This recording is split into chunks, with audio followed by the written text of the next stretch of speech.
हम कारगिल विजय की रजत जयंती मना रहे हैं। आज 26 जुलाई को कारगिल विजय दिवस है।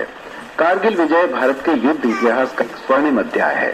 ये भारतीय सेना के अदम्य साहस और पराक्रम का सशक्त उदाहरण है। मुश्किल भूगोल, पहाड़ी चोटियों पर दुश्मन का प्रारंभिक कब्जा और संयम बनाए रखने की चुनौतियों के बीच इस युद्ध को जीतना हमारी सेना की रणनीति की विजय भी। कारगिल विजय के सेनानी और नायक 8वीं बटालियन सिख रेजिमेंट के ऑफिसर कर्नल जयदेव सिंह राठौर साहब इस वक्त हमारे साथ स्टूडियो में हैं। आप वर्तमान में महाराजा हनुमंत सैनिक स्कूल के प्रिंसिपल के पद पर कार्यरत हैं और भविष्य के सैनिक तैयार करने के मिशन में लगे हुए हैं। कर्नल जयदेव सिंह राठौर साहब, बहुत बहुत स्वागत आपका। थैंक यू जी। और हमारे लिए गर्व और गौरव की बात है कि इस वक्त आप उस महान गाथा को, युद्ध गाथा को हम सुन पाएंगे, उसके कुछ अंश जो भारतीय सेना के अदम्य साहस और पराक्रम की मिसाल है और जो अब कई जगह पढ़ाई जाती है, किस तरह से युद्ध को बिना बहुत ज्यादा एस्केलेट किए हम युद्ध को जीत सकते हैं और दुश्मन को परास्त कर सकते हैं। सबसे पहले मैं आपका आभार और धन्यवाद दूंगा, बधाई भी दूंगा आपको कि भारतीय सेना हर बार की तरह इस बार भी जो युद्ध उस पर थोपा गया था उसको जीता उसने और एक मिसाल कायम की। ये जो युद्ध था ये कितने दिन चला सर, और कहां से इसकी शुरुआत हुई? आप उस वक्त कहां थे और इस युद्ध में पार्टिसिपेट करने के लिए आपने इस युद्ध के किस क्षेत्र में अपना योगदान दिया था?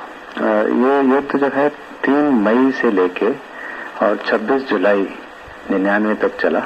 करीब 84 दिन की लड़ाई है।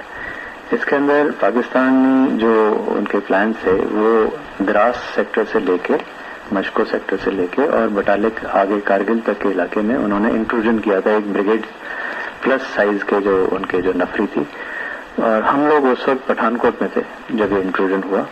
और मेरी जो यूनिट है 8वीं बटालियन सिख रेजिमेंट की, उसको पठानकोट से मूव किया गया इस पूरे इलाके को छानने के लिए कि कितना इंट्रूजन हुआ है और कौन कौन सी चोटियों पर ये दुश्मन आके बैठा हुआ। क्योंकि उस वक्त ये नहीं मालूम था कि वो इतनी बड़ी साइज के अंदर, इतनी ज्यादा नफरी के अंदर वहां आया है। तो ये बड़ा डिफिकल्ट प्रोपोजिशन था कि इतने दुर्गम जगह में, जहाँ पे हाई एल्टीट्यूड भी था और साथ में हवाएं बहुत तेज चलती है, तो -50 डिग्री तक वहाँ पे टेम्परेचर रहता है और मई के महीने में बर्फ भी पूरी तरह से पिघलती नहीं है। तो हम लोगों को सबसे पहले जैसे ही हम जोगिला पार करके और मशको और द्रास सेक्टर में पहुंचे तो नेशनल हाईवे के ऊपर बम और बमबारी हो रही थी और हमारी कुछ अम्युनिशन की गाड़ियां, उनमें आग लगी हुई थी। और रात के टाइम हम पहुंचे थे तो काफी भयावह दृश्य था और हमें ये मालूम चल गया था कि नॉर्मल इंट्रूजन नहीं है। और उस वक्त हमारे जो ब्रिगेड कमांडर साहब थे वहां पे, उन्होंने हमें बोला कि आपको टाइगर हिल जो है इस पे कब्जा करना है, यहाँ पर दुश्मन पूरा है।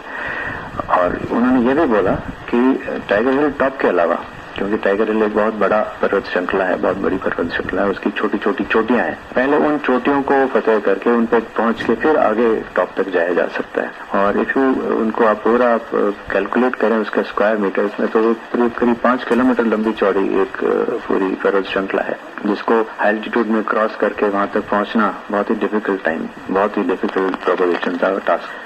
लेकिन जब सिख रेजिमेंट मैदान में उतरती है तो दुश्मन के दिल दहल जाते हैं। ऐसा ही हुआ और दुश्मन को पता चल गया कि खालसे जो हैं वो आगे हैं युद्ध में, तो अब कुछ बड़ा होने वाला है। और ऐसा ही हुआ कि पंच जो हमारी यूनिट थी उसने सबसे पहले जाते ही 4195 और 4460 नाम की 2 चोटियां हैं जो कि टाइगर हिल चढ़ते समय रास्ते में आती हैं, उनको पहले, दूसरे, तीसरे दिन के अंदर अंदर ही हमने लड़ाई लड़के कैप्चर कर लिया।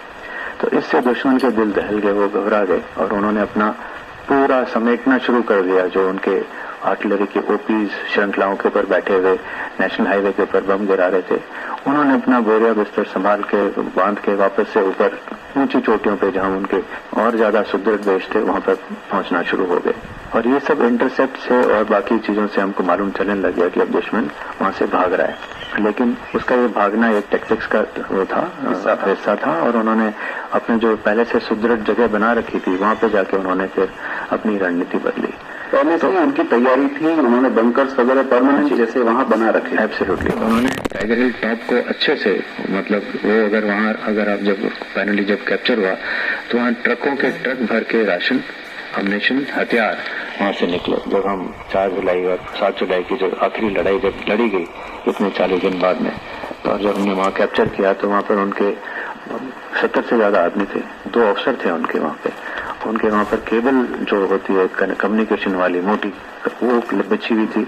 उनके वहाँ पे टेलीविजन से उनके देखा जाता था, टीवी से। वहाँ पे टाइगर हिल टॉप तक उन्होंने ऐसी व्यवस्था कर रखी थी केबल की कि उनको कम्युनिकेशन में कोई इश्यू नहीं था। यानी वो पिकनिक मनाने नहीं आए थे, कब्जा करने। बिल्कुल। और ये बात जब धीरे धीरे सबको मालूम चलने शुरू हुई और ऑफिशियली वॉर का डिक्लेयर किया गया, तो फिर हमारी सपोर्ट उसके साथ में आई और हमको आर्टिलरी सपोर्ट भी मिलने लगा। जब आर्टिलरी सपोर्ट हमको मिलने लगा और हमको ये निश्चित हो गया कि अब टाइगर हिल हम ही ने कैप्चर करनी है, तो मेरे जो उस वक्त कमांडिंग ऑफिसर थे कर्नल SP सिंह, उन्होंने बोला कि आप, यानी कि मेरी कंपनी डेल्टा कंपनी, वो टाइगर हिल के पीछे की तरफ जाके